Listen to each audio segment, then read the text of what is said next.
Do you want to know the best of the best methods to level up fast at mid-game? You are in the right place. I spent countless hours hunting and optimizing these 8 farming methods, so ultimately I can give you the fastest and most efficient spots that will not waste your precious time. Following these methods will let you earn hundreds of thousands of Chroma or earn more than a whopping 2 million to 7.4 million XP to level up your characters in the fastest time possible. For the sake of the video, I'm showing my updated general farming build for all of the spots on this list. I highly suggest taking the time to follow all of my suggestions on the screen right now so you can replicate all of the strategies that I'm going to show you later on. The general farming build's main focus is to burst down all of the targets during the first turns as much as possible for maximum gains and efficiency. Stacking up as much as AP during the first turn and damage multipliers were the things I focus on. So luminas or pictos such as at death's door, augmented aim, attack, first strike, and counter are highly suggested. Follow up with inverted affinity, marking shots, and first offensive for more damage multipliers. Obviously, you will not have some of the pictos or luminas that I use on this build when starting at mid-game since these builds were improved over time while progressing in mid-game. And I recorded all of my runs before finishing Act 2. But if you follow the general idea of this build, you will be getting almost the same results later on. Of course, as you progress in mid-game, you will be able to access this optimal build little by little. Also in this recording, my level is already too advanced. However, when I started accessing all of the mid-game spots, my level was around level 27 to 35. So all of the spots on this list are accessible with lower character levels. If you think you lack the character levels, I've recently covered the best of the best early game spots which you can easily reach level 40 plus without the hassle. So if you are a beginner or just want to grind more levels to be more prepared for this guide, check the video in the description or click the card here. Since we are stacking up damage multipliers as much as we can, Sciel is the key character to make all of the farming methods like a cakewalk. This is possible because of her hour sacrifice skill which siphons her party members' HP to 1, so the Lumina at death's door will take effect on the rest of the party, granting them 50% more damage multipliers which stack with your other damage multiplier such as the inverted affinity for 50% more damage and so forth. So in all of the methods in this guide, Sciel will always use the hour sacrifice skill as an opener. Muizon is a boss drop weapon that you can find in the world map. However, it is not required for you to make this build work, and Chation and Corderon will serve you just fine.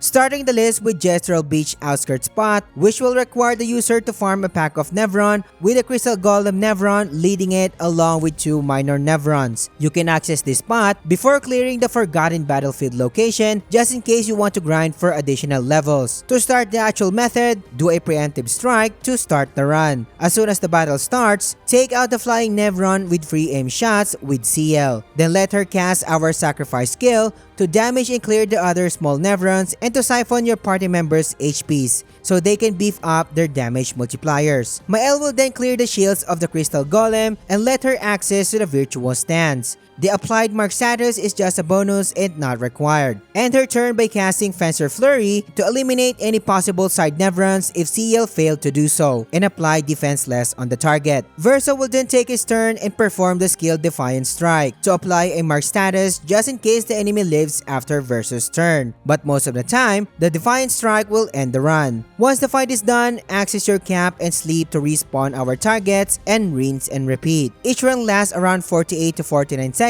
and gives you 28k XP and 3k Chroma. Do this consistently in an hour and we are looking at almost 237k Chroma and 2 million XP. This is a lot, especially if you just completed Act 1.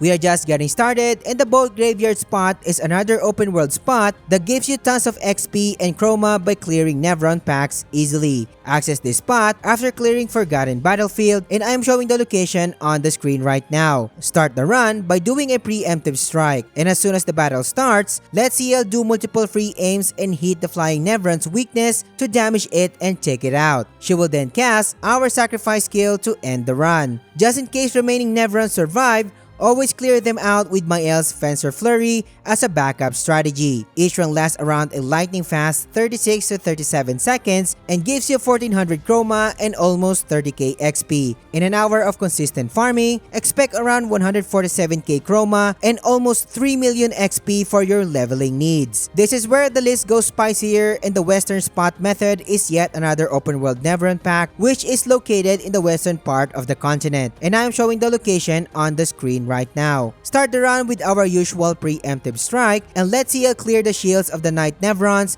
with free aim shots. Then let her cast our sacrifice skill, crippling all of the targets. Mael will then cast her Fencer Flare skill to apply defenseless to all targets or clear non-flying Neverons instead. End the run like a cakewalk with Verso, shooting down the flying Neveron. Each run can be cleared in 42 to 43 seconds, giving you almost 2k Chroma and 42k worth of XP. Do this consistently in an hour and expect around 165k Chroma and a whopping 3.5 worth of XP, which is a lot. If you find the previous spot useful, then the Exoteric Ruins Outskirts spot is even better, requiring the user to farm a much stronger pack of Neverons. As the name implies, a spot located on an island near the Esoteric Ruins. Start the run with our usual pre-empted strike and let Sciel shoot the floating orbs of the flying Neveron and take it out in the process. The aquatic Neveron here is shielded as well, so I shield it with Ciel's free aim shots once again. Then let her cast our sacrifice skill to damage the remaining Neverons.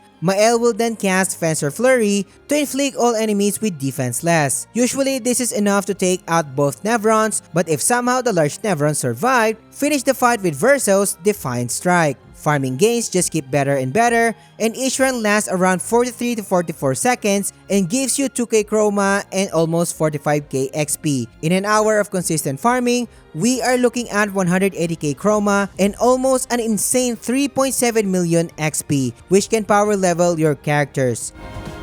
It is time for the best of the best spots of mid-game, and the northwestern farming spot is another good place to haul up. Located near the northwestern edge of the map, station yourself near our targets as usual and start the run with a preemptive strike. Let Sciel shoot the flying Neveron's mine to damage all of the targets and take out the Dancer Neveron in the process. Cast our sacrifice skill to damage the Swordmaster Neveron. The Neveron will survive, but Mael will end the run with a Fencer Flurry. And as always, you do have Verso for cleaning up just in case the target survived. With a lightning fast clear time of 38 seconds and gives 2k Chroma and almost 53k XP, expect a whopping 224k Chroma and a crazy 5 million XP when you do this consistently in an hour. If you're getting value so far, subscribe to the channel. Liking the video and engaging in the comments helps me a lot. Join our Discord server and discuss role-playing games such as this, and I appreciate your support. But the previous spot is not even close to the Stalac farming method, which will require the user to efficiently farm Stalacs located near the Gestral village in the icy region of the continent. These Neverons are usually hard to take down, but with my setup, watch how quickly they die. Start the actual method by doing a preempted strike, and once the fight starts, immediately cast our sacrifice skill with Sciel to damage both of the little Neverons. Mael will then shoot the shielded Stalact at least once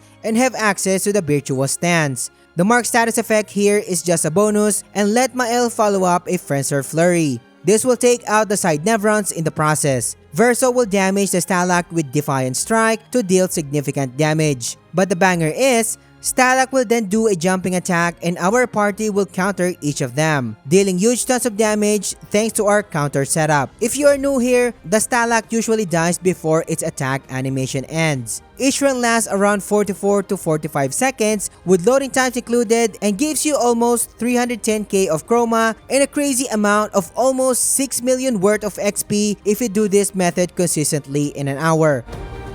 But what if I told you that the previous spot can even compete with the next one? The stronger Stalact hunting method is truly the best overall spot in mid-game, giving an insane 7.4 million XP per hour. We will be hunting a stronger Stalact which is located in the eastern section of the IC region. Start the run with a preempted strike as usual, and once the fight starts, let Sciel take out the dancer Nevron first with free aim shots. Then cast our sacrifice to siphon your party members' HPs. Mael will then shoot the Stalak once to delete its shields and have access to virtuous stance. Finish her turn with a Furnacer Flurry once again to apply defenseless and take out the side Nevron in the process. Verso will then perform a Defiant Strike to deal additional tons of damage, further weakening the Stalak. Once the Stalak attacks the party, jump and counter it and it will end the fight, just like in the previous method. Despite this being a stronger version of a Stalak, each run only lasts around 50 to 53 seconds and gives you almost 5k Chroma and a whopping 103k XP. Do this consistently in an hour and we are looking at almost 328k Chroma and a mind-blowing 7.4 million worth of XP, which is too much for a mid-game progress. Truly the best spot in mid to early endgame.